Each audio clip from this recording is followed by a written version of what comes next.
तो जय हिंद दोस्तों। तो आप सभी का स्वागत है हमारे इस केमिस्ट्री के क्लास में। तो आज हम केमिस्ट्री का पहला चैप्टर लेके उसमें से कितने मोस्ट इंपॉर्टेंट जो प्रश्न है जो आपके परीक्षा में जो इसमें से जितने भी इंपॉर्टेंट प्रश्न हैं जो आपके परीक्षा में पूछे जाते हैं हम उसे डिस्कस करने वाले हैं। देखिए इस चैप्टर से जो चैप्टर है रासायनिक अभिक्रिया एवं समीकरण, केमिकल रिएक्शन एंड इक्वेशन, इस चैप्टर से देखिए ज्यादातर पूछता है समीकरण पूछता है। समीकरण दे देगा ऐसे पूछेगा कि ये कौन सा समीकरण है, ये हो गया, ये पूछेगा मल्टीपल में 1 नंबर में। और जो लॉ में पूछता है, जो 6 नंबर में पूछता है, वो पूछता है बैलेंसिंग पूछता है। आपको ऐसे समीकरण दिया रहेगा और देगा ऐसे बैलेंसिंग पूछेगा, तो हम आपको बैलेंसिंग भी बताएंगे। लेकिन इस वीडियो में केवल हम समझेंगे कि जो रासायनिक अभिक्रिया होती है वो कितने प्रकार की होती है और कौन कौन सी होती है, हम ये इस वीडियो में केवल वो समझेंगे। और अब जो इसके जो बैलेंसिंग होती है हम उसको बताएंगे अगले नेक्स्ट वीडियो में। तो देखिए जो हमारा पहला प्रश्न है कि निम्नलिखित में से कौन सी अभिक्रिया विस्थापन अभिक्रिया है, ऐसे ही दे देगा।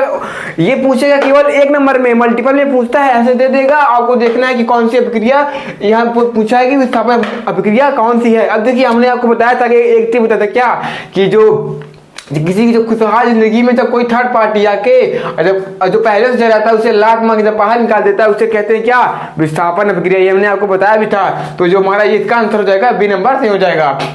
अब देखिए जो अगला प्रश्न है हमारा कि लेड नाइट्रेट का रासायनिक सूत्र क्या होता है। देखिए लेड नाइट्रेट का रासायनिक जो सूत्र होता है वो होता है PbNO3 का होल ट्वाइस ही होता है इसका जो रासायनिक सूत्र। ऑप्शन नंबर भी आपका सही हो जाएगा। अब देखिए जो हमारा तीसरा प्रश्न है कि अभिक्रिया, देखिए ये हमारा दिया है, अभिक्रिया दिया हुआ है और पूछ रहा है कि कौन सी अभिक्रिया है। अब देखिए यहाँ पर देखिए ये क्या है, ये आप हैं और ये कौन है, ये तीसरा है।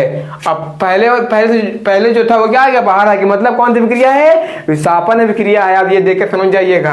तो देखिए अब हमारा चौथा प्रश्न है कि उदासीनी अभिक्रिया होती है। अब देखिए इसका जो ऑप्शनल होता है पहले उसको देखिए, कुछ बच्चे इसी में हमेशा डाउट रहते हैं। देखिए क्या किसमें होता है, अम्ल और अम्लीय लवण में, क्षार और क्षारीय लवण में, अम्ल और क्षार में, अम्ल और जल में। देखिए इसका जो उदासीनी अभिक्रिया होती है वो होती है अम्ल और क्षार में। देखिए अम्ल और क्षार जब भी आपस में अभिक्रिया करता है जल और लवण बनाता है। तो ये हमारे प्रश्न हो गया। हम समझेंगे कि जो रासायनिक अभिक्रिया होती है उनके प्रकार समझेंगे।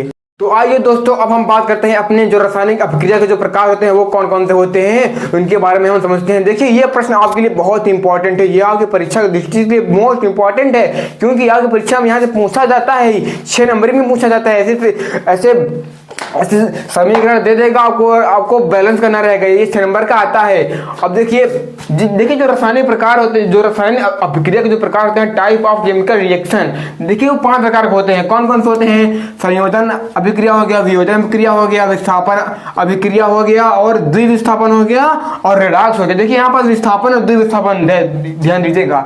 अब देखिए जैसे वियोजन अभिक्रिया हो गया, देखिए इसमें इसके 3 भाग होते हैं। किसके, वियोजन की। कौन कौन से होते हैं, उष्मीय होते हैं, उष्मीय, प्रकाशीय और विद्युतीय। जैसे मान लीजिए जब कोई अभिक्रिया, जब कोई रिएक्शन करता है उसमें प्रकाश की आवश्यकता होती है, उष्मा की आवश्यकता होती है, हीट की आवश्यकता होती है, विद्युत की आवश्यकता होती है। तो ये सब आएंगे वियोजन अभिक्रिया के अंतर्गत आते हैं। अब देखिए जैसे ये हो गया रेडॉक्स हो गया, इसके भी 2 भाग होते हैं, अपचयन उपचयन। देखिए जो उत्पाद मतलब जो अभिकारक में ऑक्सीजन की वृद्धि हो और अभिकारक में उसमें ऑक्सीजन की वृद्धि हो, उसे ये सब आएंगे किसमें, रेडॉक्स के अंतर्गत। अब देखिए जैसे हमारा हो गया संयोजन हो गया, संयोजन कैसे हो गया, अगर आ गया पेपर में अगर आ गया ये लिखने के लिए तो अब आप लोग कैसे लिखेंगे। देखिए इसके संयोजन, इसके नाम में इसके जो डिफिनीशन है छिपी हुई है। कैसे, देखिए संयोजन अभिक्रिया, संयोजन मतलब संयोग करना, जुड़ना। देखिए जब 2 या 2 से अधिक तत्व या 2 या 2 से अधिक तत्व पदार्थ जब आपस में संयोग करते हैं, जुड़ते हैं, जब एक नया पदार्थ बनता है तो वही हमारा कहलाता है संयोजन अभिक्रिया।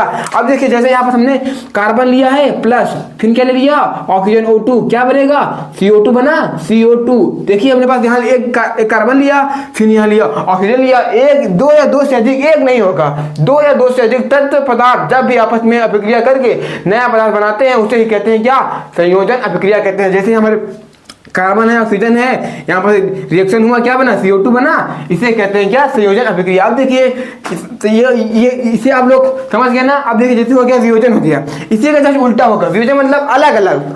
जैसे कोई यौगिक है जब वो अलग अलग हो गए, वियोजन मतलब अलग होना, अलग हो गए, तो उसे ही कहते हैं वियोजन। जैसे यहाँ पर देखिए CO2 है, क्या है, CO2 है ना, CO2 हम इसी को लेंगे। देखिए CO2 है और यहाँ पर अब देखिए क्या हो गया, C+O2, क्या हो गया C+O2 क्या हो गए, अलग हो गए।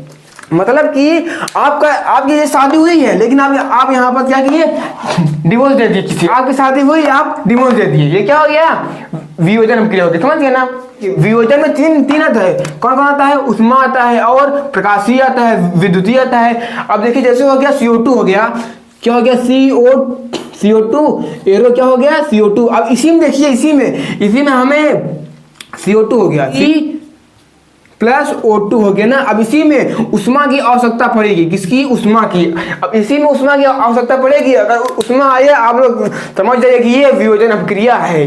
दोस्तों आइए अब हम बात करते हैं अपने तीसरे अभिक्रिया पर। जो हमारा तीसरा अभिक्रिया है वो हमारा विस्थापन अभिक्रिया। देखिए जो विस्थापन अभिक्रिया होता है, जो अपना ये जो तत्व यौगिक होता है, जो सबसे ज्यादा क्रियाशील होता है और जो कम क्रियाशील होता है, जो अधिक क्रियाशील होगा उसमें उसे बाहर कर देगा, और जो ज्यादा क्रियाशील होगा उसे अपने साथ रखता है। जैसे यहाँ पर देखिए ये कॉपर सल्फेट साथ में है और यहाँ पर आयरन बहुत ये अधिक क्रियाशील है। यहाँ पर देखिए कॉपर को बाहर निकाल दिया, ये कह के भाई हम लोग ये सल्फेट का और कॉपर आयरन का जो कार्य है बहुत ही हाई रिएक्टिव होते हैं। कहते हैं कि भाई हम कॉपर के साथ तुम्हारे साथ नहीं रहेंगे, तुमके बाहर फेंक दिया। कहेंगे भाई आप जाइए, हम आपके साथ नहीं रहेंगे। कहेंगे यार हमारा काम हाई लेवल का है, आपका काम लो लेवल का है, तो ये इसे बाहर फेंक देगा। फिर आप इसे ऐसे भी समझ सकते हैं कि ये आप हैं, आप पहले वाले के साथ मस्त है, भैया खुशहाल है, और जैसे ही दूसरी वाली आपको यहाँ पास देख रही है, जैसे ही दूसरी वाली मिली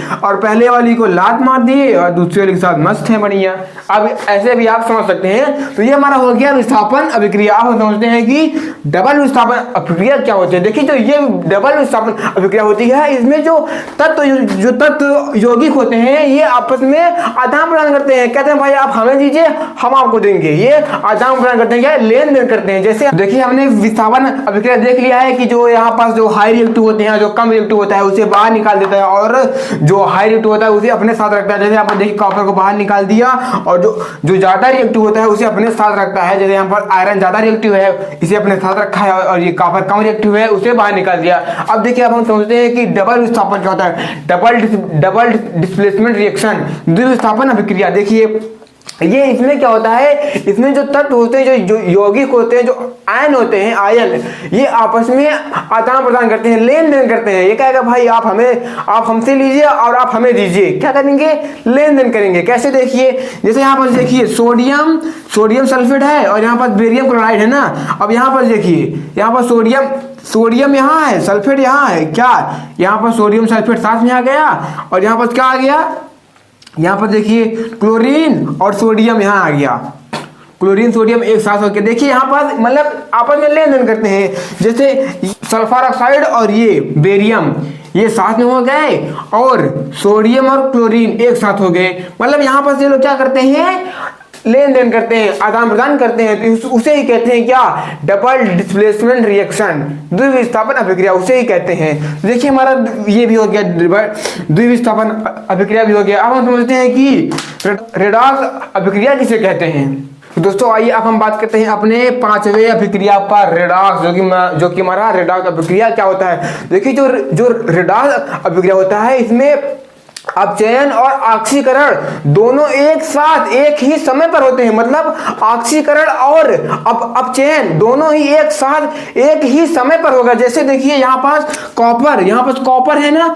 अब देखिए यहाँ पास कॉपर यहाँ एक तरफ इलेक्ट्रॉन त्यागेगा और एक तरफ इलेक्ट्रॉन को ग्रहण करेगा। अगर त्याग रहा है तो अपचयन, और ग्रहण कर रहा है तो उपचयन। त्यागेगा तो अपचयन, अगर ग्रहण कर रहा है तो उपचयन। यही कहलाता है हमारा रेडॉक्स अभिक्रिया कहलाता है। मतलब जब ऑक्सीकरण और अपचयन दोनों एक ही साथ हो और एक समय पर हो तो उसे कहते हैं रेडॉक्स अभिक्रिया। आप लोग यहाँ पर समझिएगा। देखिए यहाँ पर जो इलेक्ट्रॉन ये यहाँ पास त्याग रहा है और यहाँ पास ग्रहण कर रहा है, तो इसे कहते हैं रेडॉक्स अभिक्रिया कहते हैं। तो दोस्तों इसी के साथ आप लोग ऐसे समझते रहिए। अब हम मिलेंगे अगले नेक्स्ट वीडियो में इससे भी ज्यादा मोस्ट इंपॉर्टेंट प्रश्न के साथ, जो कि हमारा है बैलेंसिंग।